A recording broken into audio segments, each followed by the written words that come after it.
Just a brief reaction to the manifestation of the Honorable Representative Puno. Just to be very clear, what will be transmitted to the Senate is not the committee report. What is to be transmitted to the Senate is the articles of impeachment already. The committee report from this committee will be transmitted to the NBank for consideration of the recommendation, for the consideration and approval of the recommendation of this committee, whether probable cause exists or not. So let's just be very clear about it. And Madam Chair, I noticed that the ground rules, the guidelines distributed to us does not yet reflect the amendment. So if we can have, please, the copy Committee reflecting. Secretary is directed to reflect or include the amendment that was approved already in the approved ground rules. Thank you.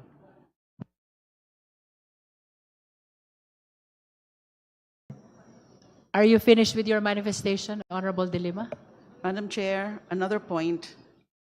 Can we have a confirmation from the committee secretariat that indeed respondent Sara Duterte and her counsels were duly notified of today's proceedings? Second, if so, is there any communication or anything, a pleading, a communication filed or submitted to the committee secretariat saying categorically that they are not appearing in today's hearing or in today's proceedings? And another question is there also any communication or any submission made from their camp explaining the absence of respondent Sara Duterte? Because aside from the letter put on record by the Honorable Terry Ridon about questioning the proceedings under the erroneous premise that what is being conducted here is trial on the merits, is there has been statements, pahayag, from Sara Duterte. I think this was circulated already to media. Let me just point out one important statement here.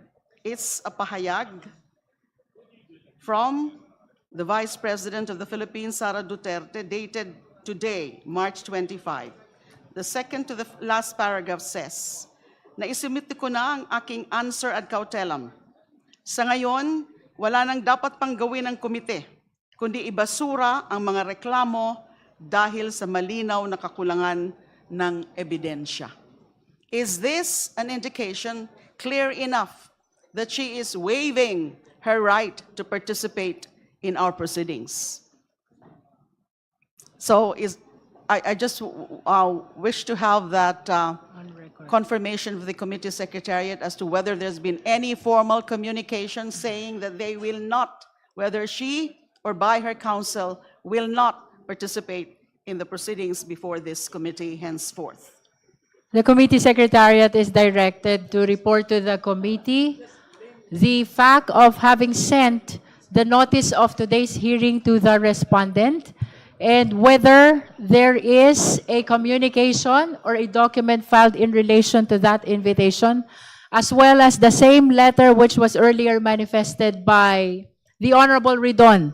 And if there are any other documents received, respondent, the committee secretariat is likewise directed to report to the committee. Let's begin with the notice sent to the respondent. Comsec, please. Yes, thank you, Your Honor.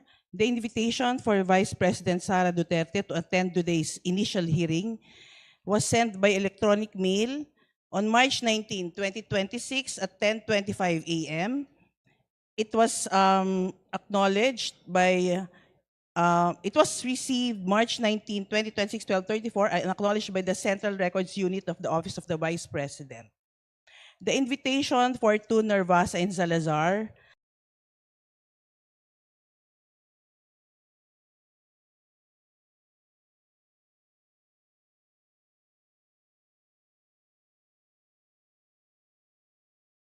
counsel for Vice President Sara Duterte to attend today's meeting